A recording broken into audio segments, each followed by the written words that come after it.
So, you know how you have one of those days when you just decide to start organizing some stuff, but you didn't intend to organize it. So it's not like you're organizing in an organized way. Well, that's what happened to me today. I think I was just trying to like distract myself from making dinner because I really didn't want to. And I have like a bookcase downstairs by the kitchen, and I started going through it because it is a hot mess of a bookcase. And so, yeah, I came across some treasures that I haven't really spent time with in a long while. So that's what we're going to talk about today.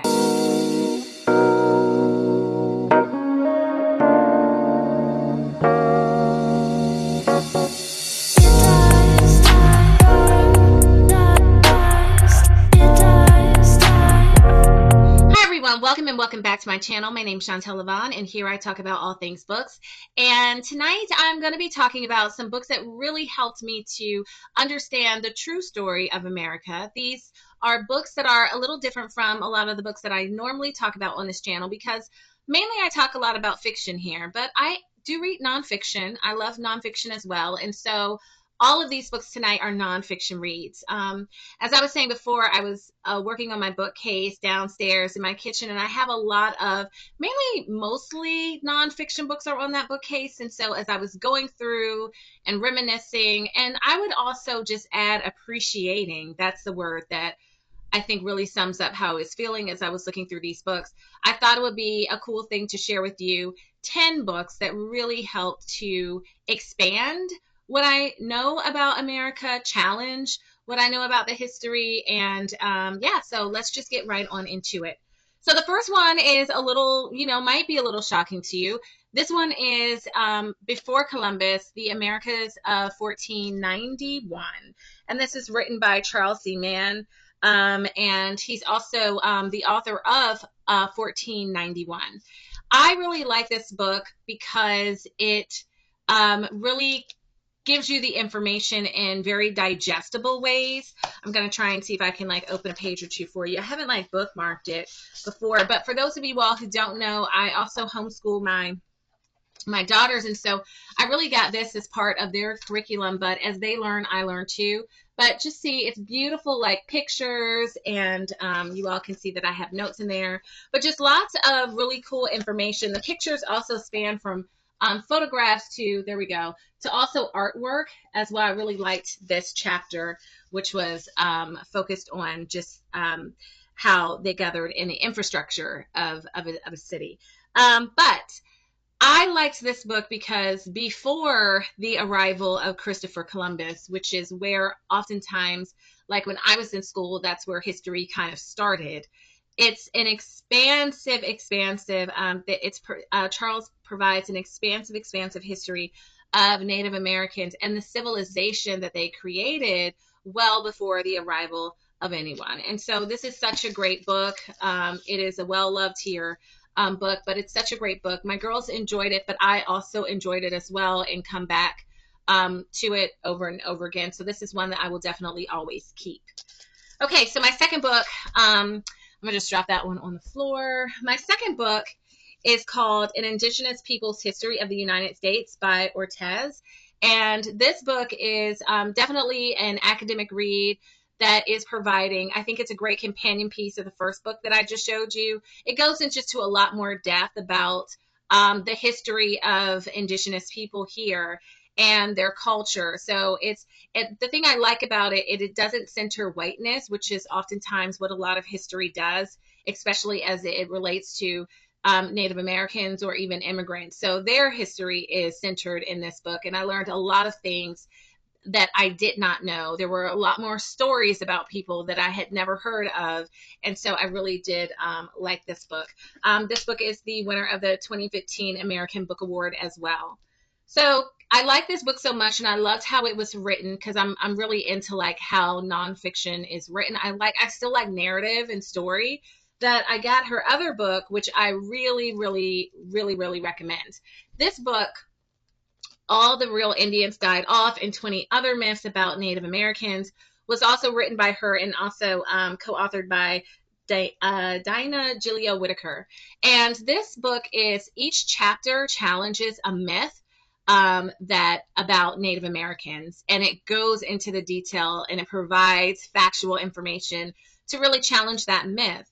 And so one of the things that was really interesting that I found as I was reading this book were how many of the myths were things that I was taught and just actually believed.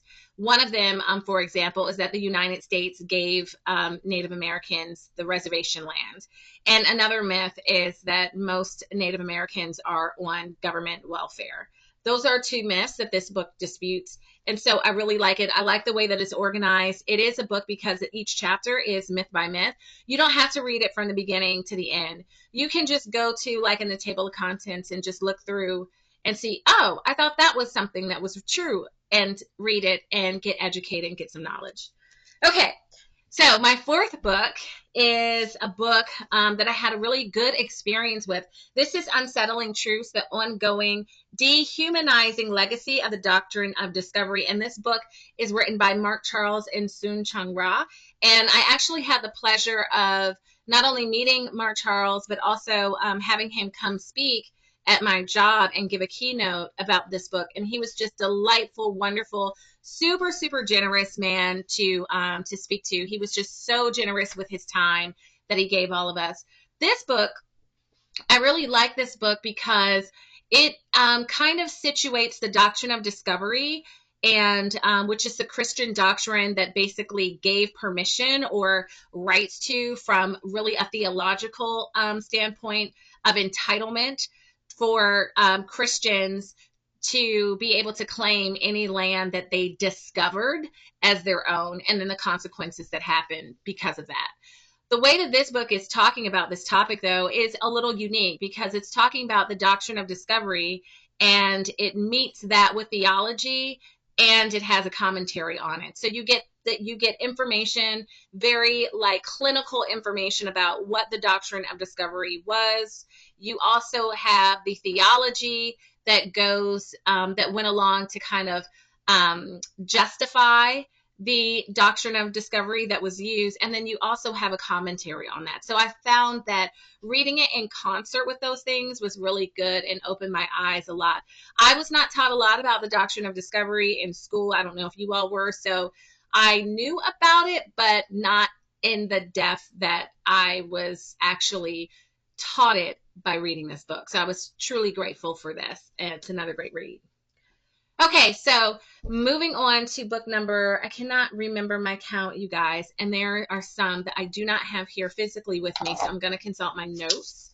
Let's see. Oh, yes, the 1619 Project. I do not have the copy here. I lent that copy to a friend, but the 1619 Project is, first, it's visually beautiful, and it is a project that kind of records or has a recorded history of the first arrivals of slaves to the United States or to these lands, and it kind of documents their experience. And it is a work that some journalists came together and did, and it really is, I think, such a oh gosh, what's the word that I'm looking for? It is so relevant, even in its looking back in the past. It's very relevant. So I love looking at it. It's beautifully put together. It's beautifully put together. I love the intentionality that it is to put together. And one of the things that I would say about this is that I think it's something that appeals to all different types of age groups and reader levels with just how it is put together. I wish I had it here so I can hold up and show it to you.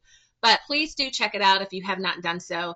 And also there's lots of like online resources that also support the work as well. So if you don't have a copy or can't find a copy, you can go online and find lots of things because they have a lot of stuff online as well about the project. Okay, so that's one. I think I have another book here that I don't physically have, but definitely belongs in this discussion because there's 10.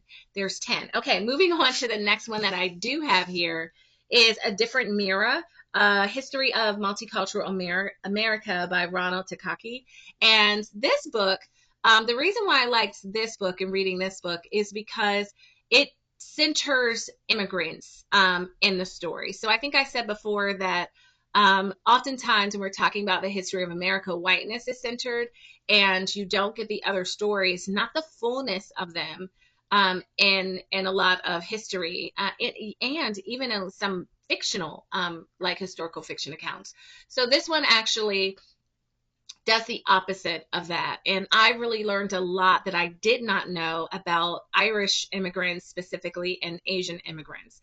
I knew some things. I think I knew like the surface things, but I did not know a lot of what was in here. And so I just enjoyed reading a lot in more depth. This one is I would say this one was like not less narrative, very much more academic in its writing style, but it was a good read. And it's also something because it focuses on different populations by groups of chapters. It is something that if you wanted to just focus on, Japanese Americans, you could do that. If you wanted to focus on Latin Americans, you could do that. So you don't have to read it from start to finish in order for you to really benefit from it. So that's something to keep in mind. Okay, next on the list is a book that I know everybody's probably heard of by this point. It's Stamped from the Beginning. I also have Stamped for the children's version of it as well. Like there's a younger version, but this is the adult version of it. And it is the definitive history of racist ideas in America by Ibram Kendi. And that's what this does. So it talks about the idea of racism and how the idea of racism was planted and how it was nurtured, how it blossomed and bloomed, and how it was sustained, basically. I think that's the best way for me to describe like what this book is tracing and showing us throughout it. I really liked learning factual information about the spread of such a contagious and destructive idea here in America. And and I learned a lot. So it's also beautifully written. I do like his writing style. It's very accessible. I think that he writes in a way where he really wants everybody to be able to get it. And so I think like that's what I experienced in his writing. Like, oh, this is someone who wants you to get it. So get this book. I also enjoyed the other one, the one that he wrote for younger people. So that's a good one as well. Okay, my other book that I've talked a lot about on my show thus far, on my channel, if you've watched me, you probably have heard me talk about this beloved book here, which is Caste, The Origins of Our Discontent. And Caste and the other book, Stamped from the Beginning, really go hand in hand as well, because they do talk about racism in slightly different ways, too. I think the thing that I really appreciated about Caste is this global historical view of a caste system and how we are aware of caste systems such as in India. And so when we think caste, most people think India, but how America operates with an invisible caste system as well. And so it was really interesting to kind of engage her thesis around this concept and to have to read all the ways in which she backs this idea and to be challenged about that, because quite honestly, I had not thought about it in that particular way. This is so well written. I love. I'm a fan of her writing. I will read. I know she wrote another book. I'm going to be reading that as well. And my girls actually took half a year, and we just slowly like worked through and talked through this book, and they enjoyed reading as well. It is a well written, engaging book. And so, yes, if you haven't read this one, please do yourself a treat and read it. This is also a great book to read in community with people. I think all of them are, but I think some lend themselves more than others. And this book and also Stamped from the Beginning are great books to read along with other people and just have great discussion around it. Okay, we are getting through the list, you guys. We're getting through the list. Hold on, there's another book that's on my list. Oh, yes. I have to talk about that book. I will in a second. Well, let me talk about it now. So, okay, so there is a book, and my daughter took it with her to college. It's one of her favorite books, and it's a history of white people. And this really talks about the history of white people and whiteness and its origins and where it came from. And it goes back like into the ancients. There's so much history in this book. It is very academic, very heady, and very dense. So I took a long time, like just going through it because there's so much information. And so, yeah, this is a really good one by Nell Irving Painter. And she is, her life is fascinating just in general. I love learning about her and the ways that she is constantly rediscovering herself and reinventing herself and reclaiming herself. So just learn about her, like just for your own inspiration and encouragement, but also read this book. This book is, I think, such a great book and really exposed me to a lot. So, and I think that Caste and the History of White People also are just great books to read around the same time of each other, because they have a great conversation across their pages. Okay, so the next book is The Hidden Roots of White Supremacy and the Path to a Shared American Future. This one is by Robert P. Jones. Robert P. Jones is a great writer. I actually had the privilege of going to a lecture at Georgetown University when he was talking about this book on his book tour. And he's just such a gracious and seems like a generous person. I really liked hearing him talk about the ideas. And he's really passionate about uncovering and helping to educate people about these roots, right, in our country, but to do so in a way that is healthy and that is centered in faith. And so I really like his approach to the topic.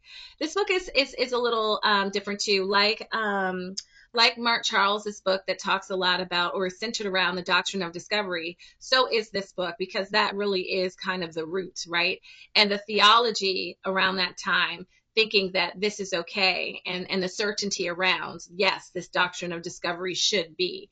And so what his book does is he traces, or you go on a journey through the legacy of the doctrine of discovery and into different places, such as Emmett Till, and there are also like 3 Black circus men who were hanged and lynched as well. And so it just traces the legacy of it, and the hatred that really was able to be cultivated, nurtured, and sustained within white supremacy, and the consequences of that, and how we need to recognize it and heal from it, right? The work of healing, recognizing and healing from it in order to have a different America.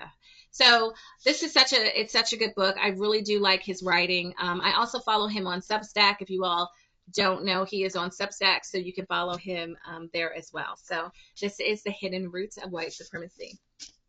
Okay, the last book is How the Word is Passed, and this is by Clint Smith. This is my first time reading anything of his, but this book is A Reckoning with the History of Slavery Across America.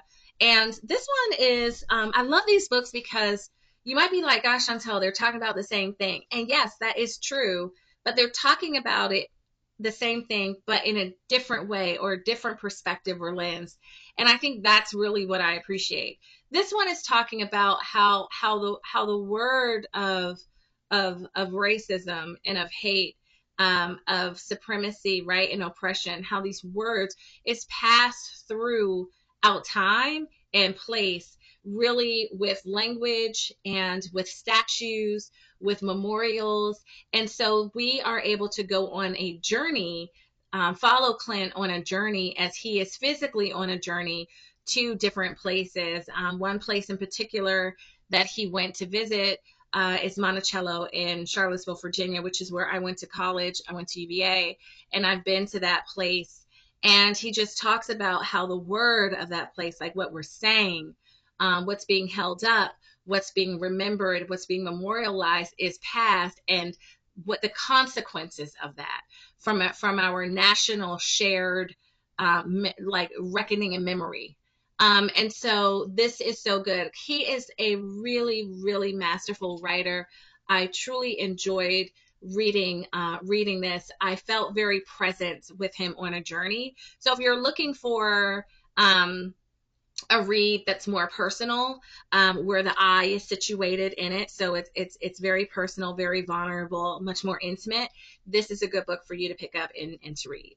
Okay, you guys, I think I did it all. I just want to go over my list because I want to make sure I didn't leave anything out.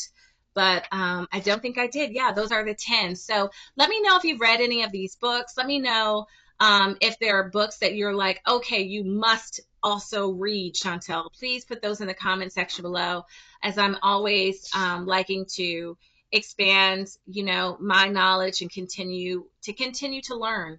Especially, I think it's important in times like this when history is being erased, and so it's really important for us to be ones who are proactively trying to get get the right stuff, get the truth, and also to share it with other people. So I would love to know your recommendations. That is all. I tried to do this under 20 minutes. I don't know if I did that because I didn't want this to be long, but thank you for hanging out with me. Please, again, let me know if you have any suggestions as well, what moved you. Also, if you've read any of these, let me know that. Let me know what you thought about it. And as always, you guys, stay safe, stay kind to yourself, treat yourself to something good. I always want you to do that. And most of all, stay reading. Bye.